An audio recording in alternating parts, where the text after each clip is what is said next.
पिछले एपिसोड में लाओ जी ने सियानियांग के ऊपर बहुत खतरनाक तरीके से अटैक कर दिया था और इसीलिए उसकी कंडीशन काफी खराब हो गई थी। अब अगले सीन में हम देखते हैं कि लाओ जी अपने ग्रैंड डॉटर के साथ एक जगह पर आ गया था जहां वो कहता है कि तुम यहाँ पर आराम कर सकती हो क्योंकि मैं कुछ जरूरी काम से डील करने के लिए जाने वाला हूँ। मगर हम देखते हैं कि लड़की इसके लिए नहीं मान रही थी। तभी इसका आदमी उसे कहता है कि आपको इसके बारे में चिंता करने की जरूरत नहीं है क्योंकि हमारे ली फैमिली के रहते हुए इसे कुछ नहीं होगा। फिर हम देखता है कि वो जुलू नाम की लड़की को यहाँ पर बुलाता है और कहता है कि अब से इसका ख्याल रखने की जिम्मेदारी तुम्हारी है। जिसके बाद हम देखता है कि जुलू इसके लिए मान गई थी, लेकिन वहीं हम देखता है कि छोटी लड़की इस बात से बिल्कुल भी खुश नहीं होती और इसीलिए वो गुस्से में यहाँ से चली जाती है। तब हम देखता है कि लाओ जी इसे समझाने के लिए इसका पास आता है, लेकिन वो लड़की अभी भी इसकी कोई बात सुनने के लिए रेडी नहीं होती। तब इस पर लाओ जी कहता है कि तुम्हें इसके बारे में ज्यादा चिंता करने की जरूरत नहीं है क्योंकि मुझे लगता है कि शायद इसमें चिंगफेंग सिटी के सू फैमिली की फॉल्ट है क्योंकि उसने फेंगलेई गार्डन और जेंगयांग माउंटेन के बीच के दुश्मनी का फायदा उठाया और इसके बारे में उसने दोनों तरफ बात फैला दी। अब इसीलिए लाओ जी समझाता है कि अगर मुझे इसके बारे में पहले भी पता होता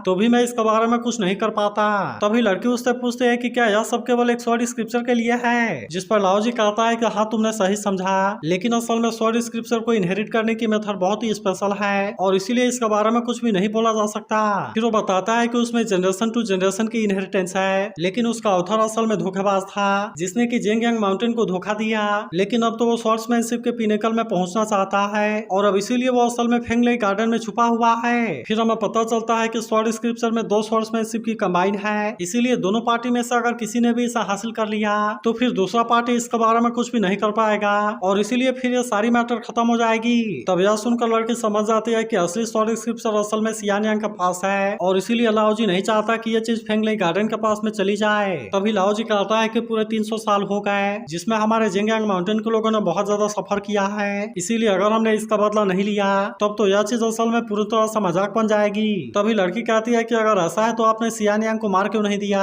क्योंकि अगर किसी ने बचा लिया तो फिर क्या होगा। तब इस पर लाओ जी कहता है कि तुम इसके बारे में ज्यादा चिंता ना करो क्योंकि अगर मैंने उसे वहाँ पर मार दिया होता तो फिर यहाँ के सेंट हमें यहाँ से बाहर कर देते। फिर वो कहता है कि तुम केवल एक बार इस मैटर को सॉल्व हो जाने दो, जिसके बाद हम यहाँ से प्यून माउंटेन में जाएंगे और फिर हम इसे उस लेडी को दे देंगे। तब इसके बारे में सुनकर वो लड़की भी इस बात से काफी खुश हो जाती है और फिर हम देखता है कि वो इसके लिए मान गई थी, जिसके बाद हम देखता है कि लाओ जी भी इसके लिए उसे प्रॉमिस करता है। वहीं उधर हम देखता है कि एक डॉक्टर सियानियांग को देखने के लिए आया हुआ था, लेकिन उसे पता चलता है कि ये तो बहुत बुरे तरीके से इंजर्ड है और इसीलिए वो इनसे कहता है कि मैं इसके बारे में कुछ भी नहीं कर सकता। मगर अभी भी हम देखता है कि सू इसके लिए मानने वाली नहीं होती और कहती है कि तुम्हें इसके बारे में कुछ करना ही पड़ेगा। वहीं उधर हम देखता है कि चेन पिंगन भी सियानियांग को बचाना चाहता था, इसीलिए वो डॉक्टर से कहता है कि आप इसके बारे में फिर से कोशिश करो। मगर हम देखता है कि वो डॉक्टर भी असल में मजबूर होता है और इसीलिए वो इनसे कहता है कि इसे बचाने का कोई तरीका नहीं है, लेकिन अभी भी हम देखता है कि चेन पिंगन सियानियांग को बचाना चाहता था और इसीलिए वो डॉक्टर से फिर से ट्राई करने के लिए रिक्वेस्ट करता है। लेकिन इसके बाद हम देखता है कि चेन पिंगन कहीं जाने के लिए रेडी हो गया था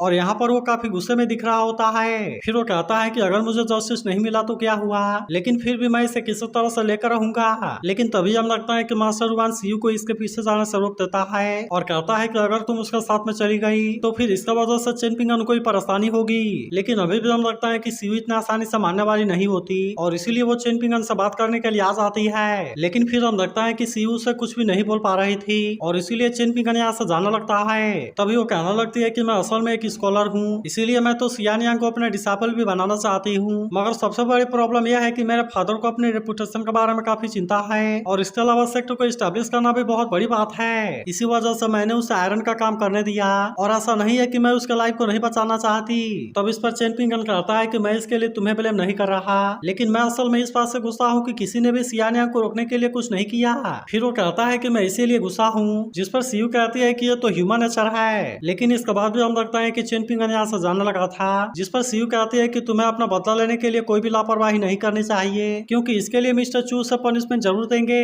लेकिन हम देखता है कि चेन पिंगन इसकी ये बात मानने वाला नहीं होता और इसीलिए सीयू इस बात से हैरान होती है। फिर वो कहते हैं कि इस समय मास्टर ची की कंडीशन उतनी सही नहीं है, इसके अलावा यहाँ पर तो इतना सारे चेंजेस भी हो रहे हैं और इसीलिए मुझे भी समझ में नहीं आ रहा कि क्या गलत है और क्या सही है। तभी चेन पिंगन उससे कहता है कि मैं तुम्हारे बातों को समझता हूँ और इसीलिए मैं बेवकूफे के जैसे उन गौर से बदला लेने के लिए नहीं जा रहा। अब इतनी बात कहने के बाद चेन पिंगन यहाँ से निकल जाता है और हम देखता है कि वो सीधे भागते हुए निंग के पास में आ गया था। तभी निंग इसके मनी को वापस करते हुए कहती है कि मैंने सियानियांग को प्रोटेक्ट करने का वादा किया था, लेकिन मैं तो असल में उसे बिल्कुल भी नहीं बचा पाई और इसीलिए मैं इसके लिए तुमसे सॉरी कहती हूँ। हूँ, लेकिन अभी भी हम लगता है कि चेन पिंगन इसे निंग को देने के लिए रेडी हो गया था और कहता है कि अब मुझे इसकी कोई जरूरत नहीं है। लेकिन अब इस बात से निंग इसके ऊपर काफी गुस्सा होने लगती है और कहती है कि क्या तुम्हारे पास में थोड़ी सी भी बुद्धि नहीं है और क्या सच में तुम इस तरह से जायंट टेप से बदला लेने के लिए जा रहे हो। फिर वो कहती है कि मैं उसे देख लूंगी। तभी चेन पिंगन उससे कहता है कि अगर तुम्हारे पास में सियानियांग का बदला लेने के लिए कॉन्फिडेंस है तो फिर ये मनी तुम मुझे वापस नहीं करती।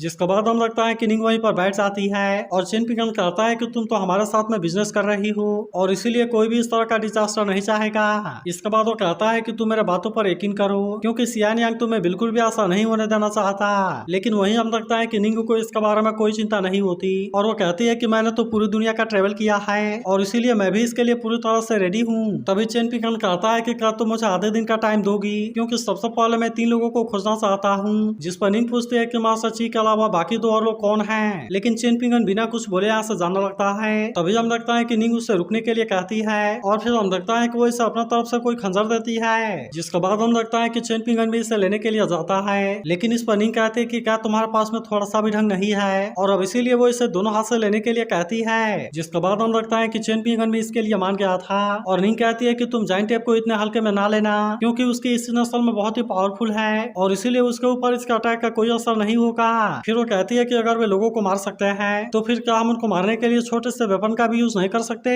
जिसके बाद हम लगता है कि चेन पिंगन इस बात से हैरान होता है और पूछता है कि क्या सच में तुम उनको मारने के लिए जा रही हो। लेकिन फिर हम लगता है कि निंग इसके बारे में कुछ भी नहीं बोलती और इसीलिए वो इसे यहाँ से जाने देती है। फिर हम लगता है कि चेन पिंगन जीगुई के पास में आ गया था क्योंकि वो सियानियांग को बचाने के लिए इसे कोई हेल्प चाहता है, लेकिन इस पर जीगुई कहती है कि मैं तो इसके बारे में कुछ भी नहीं कर सकती क्योंकि मुझे तो कुछ भी नहीं आता। तभी चेन पिंगन कहता है कि सियानियांग बहुत बुरे तरीके से इंजर्ड है जिसे देखने के लिए डॉक्टर भी आया हुआ था, लेकिन वो इसके बारे में कुछ भी नहीं कर सका। तभी जीगुई कहते हैं कि क्या तुम उसके लिए फेंग शुई ट्रेजर को खोजना चाहते हो ताकि तुम उसे अंडरग्राउंड में दफना सको। तभी चेन पिंगन कहता है कि मैंने उस दिन तुम्हें अपने दरवाजे के सामने देखा था और मुझे ये भी पता है कि तुम हमसे अलग हो, इसीलिए मैं चाहता हूँ कि तुम इसमें मेरी हेल्प करो। और फिर उससे पूछता है कि क्या तुम्हारे पास में एक्स्ट्रा लोकल स्लिप है, लेकिन इस पर जीगुई कहती है कि नहीं मेरे पास में नहीं है और तुम किसी को इस तरह से फेवर को रिपेयर करने के लिए फोर्स नहीं कर सकते। तब इस पर चेन पिंगन कहता है कि अगर तुम्हारी कोई कंडीशन हो तो तुम बता दो और फिर मैं उसे पूरा करने के लिए अपना तरफ से पूरी कोशिश करूंगा।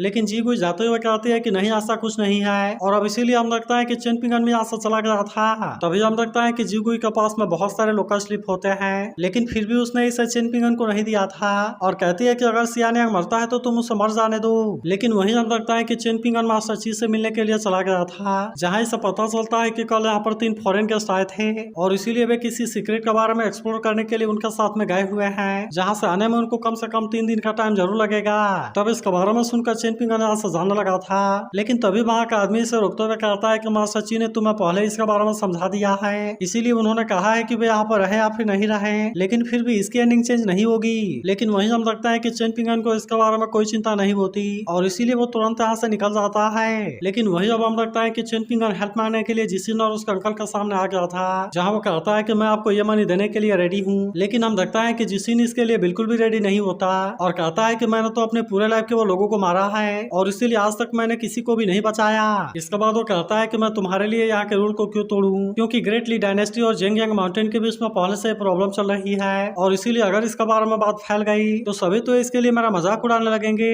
लेकिन इस पर चेन पिंगन कहता है कि मैं इसके लिए कुछ भी करने के लिए रेडी हूँ और इसीलिए आप अपनी कंडीशन के बारे में मुझे बता सकते हैं। तब इस पर अंकल कहता है कि मैं तुम्हारे लिए चीजों को जानबूझकर कठिन नहीं बनाना चाहता, लेकिन असल में बात ऐसी है कि सियानियांग तो पहले से मरने की सिचुएशन में है और इसीलिए क्या तुमने कभी इसके बारे में सोचा है कि तुम्हें यहाँ पर कोई ज्यादा ब्लेसिंग क्यों नहीं मिलती, जबकि वही सियानियांग भी काफी टैलेंटेड है, लेकिन इसके बाद भी उसके पास में कोई लोकल स्लिप क्यों नहीं है। तब इसके ऐसी बात सुनकर चेन पिंगन इससे सॉरी कहता है और अब वो यहाँ से जाने के लिए रेडी हो गया था। लेकिन तभी हम देखता है कि वो चेन पिंगन को अपने 2 कंडीशन के बारे में बताने के लिए रेडी हो जाता है और कहता है कि सबसे पहले तुम्हें उस छोटी लड़की को किडनैप करना होगा और फिर उसके बाद तुम्हें लोकल से ट्री को काटना होगा। इसके बाद वो कहता है कि अगर तुमने ये दोनों काम कर दिया तो फिर मैं तुम्हारे लिए इसका जायंट टेप से बदला जरूर लूंगा और मैं तो उसे 2 टुकड़े करके मार भी दूंगा। लेकिन हम देखता है कि चेन पिंगन केवल इसे ग्रीट करके यहाँ से चला जाता है, जिसके बाद अंकल जिसिन से पूछता है कि क्या वो सच में ऐसा करेगा। तब इस पर चेन पिंगन कहता है कि अगर सच में उसने ऐसा कर दिया तो फिर इसका मतलब है कि अब वो चेन पिंगन नहीं है। तब इस पर अंकल कहने लगता है कि कोई ने इसे देखा है, लेकिन मुझे ऐसा लगता है कि तुम्हें अब टाउन को छोड़ने की जरूरत है। फिर वो कहता है कि मैंने तो उसे केवल ऐसे ही 2 कंडीशन के बारे में बता दिया, इसीलिए मैं चाहता हूँ कि तुम इसके बारे में अपने आंखों से देखो कि कैसे कैसे एक सिंपल लड़का ये सब कर रहा है, क्योंकि उसके बाद ही तुम्हें पता चलेगा कि ऐसा आदमी का साथ में रहना कितना बोरिंग है। इसके बाद वो कहता है कि तुम अपने लाइफ में जितना ज्यादा लोगों से मिलोगे तुम लाइफ के बारे में उतना ही डिस्कवर करोगे। फिर वो कहता है कि मैं तुम्हें इसके बारे में अच्छा से समझाना चाहता हूँ कि कैसे गिफ्टेड मैन और ब्यूटीफुल वुमेन एक दूसरे का लवर बन जाते हैं। वही हम देखते हैं कि चेन पिंगन निंग के पास में आ गया था, जहाँ निंग उससे पूछती है कि क्या हुआ। तब इस पर चेन पिंगन कहता है कि मैं तुमसे एक सवाल करना चाहता हूँ, और अगर कोई औरत इस कुएं में गिर जाए तो फिर तुम उसे बचाओगी या नहीं बचाओगी। जिस पर निंग कहती है कि मैं उसे बिल्कुल बचाऊंगी और इसी के साथ मैं इसे तोड़ भी दूंगी। जिसके बाद हम लगता है कि चेन पिंगन इस बात से खुश हो गया था, लेकिन फिर वो निंग के साथ में यहाँ पर कोई प्लानिंग बनाता है और फिर हम देखता है कि वे दोनों यहाँ से अलग अलग रास्ते से निकल गए थे। इसके बाद हम देखता है कि चेन पिंगन अपने घर आता है, जहाँ से वो अपने गुलेल और कुछ वेपन को ले लेता है, और अब हम देखता है कि वो यहाँ से निकल गया था। लेकिन तभी हम देखता है कि एक आदमी भागते हुए मिस्टर यांग के पास आता है और कहता है कि बहुत बड़ी बात हो गई।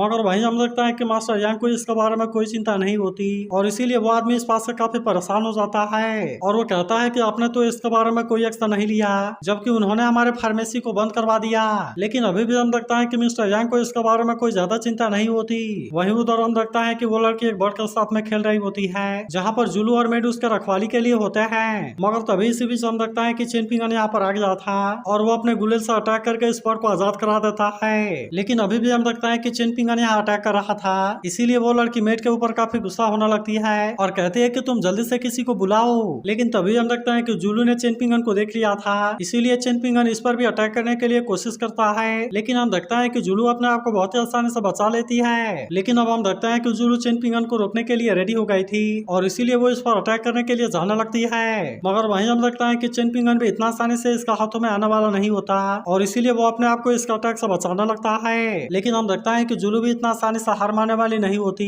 इसीलिए वो इस पर लगातार अटैक करना शुरू कर देती है। मगर हम देखता है कि चेन पिंगन भी इतना आसानी से हार मानने वाला नहीं होता, इसीलिए वो भी जुलू के अटैक से अपने आप को बचाने लगता है और फिर वो यहाँ से अपनी जान बचाने के लिए भागने लगा था। लेकिन वहीं हम देखता है कि जुलू भी इसे इतना आसानी से छोड़ने वाली नहीं होती, इसीलिए वो फिर से इसका पीछा करना शुरू कर देती है और हम देखता है कि इनके बीच में बहुत ही शानदार तरीके से फाइट होने लगी थी। लेकिन फिर भी हम देखता है कि चेन पिंगन इसका सामना ज्यादा कुछ नहीं कर पा रहा था और इसीलिए जुलू इसके ऊपर भारी पड़ने लगती है। तभी हम देखता है कि चेन पिंगन पीछा छुड़ाने के लिए जुलू पर अटैक करता है, लेकिन फिर भी जुलू अपने आप को बचा लेती है और हम देखता है कि उसने चेन पिंगन के ऊपर भी अटैक कर दिया था। लेकिन तभी अचानक से हम देखता है कि चेन पिंगन छोटी लड़की पर अटैक करने के लिए रेडी हो जाता है, इसीलिए इसे देख जुलू इसके अटैक को रोकने के लिए आती है और अब हम देखता है कि वो यहाँ से नीचे गिरकर इंजर्ड होने वाली थी। लेकिन फिर भी हम देखता है कि चेन पिंगन इसे गिरने से बचा लेता है, जिसके बाद हम देखता है कि जुलू अब नीचे आ गई थी और इसकी हेल्प करने के लिए कुछ और लोग भी वहाँ पर आ गए थे। लेकिन इसके बाद भी हम देखता है कि चेन पिंगन को इसके बारे में कोई ज्यादा चिंता नहीं होती और इसीलिए वो फिर से अपने गुलेल से अटैक करने के लिए रेडी हो गया था। तो क्या आपको लगता है कि चेन पिंगन सच में दोनों कंडीशन को पूरा करने वाला है? इसके बारे में कमेंट करके जरूर बताना, और अगर आप इसके अगले एपिसोड के लिए एक्साइटेड हो तो इसके बारे में भी जरूर बताना।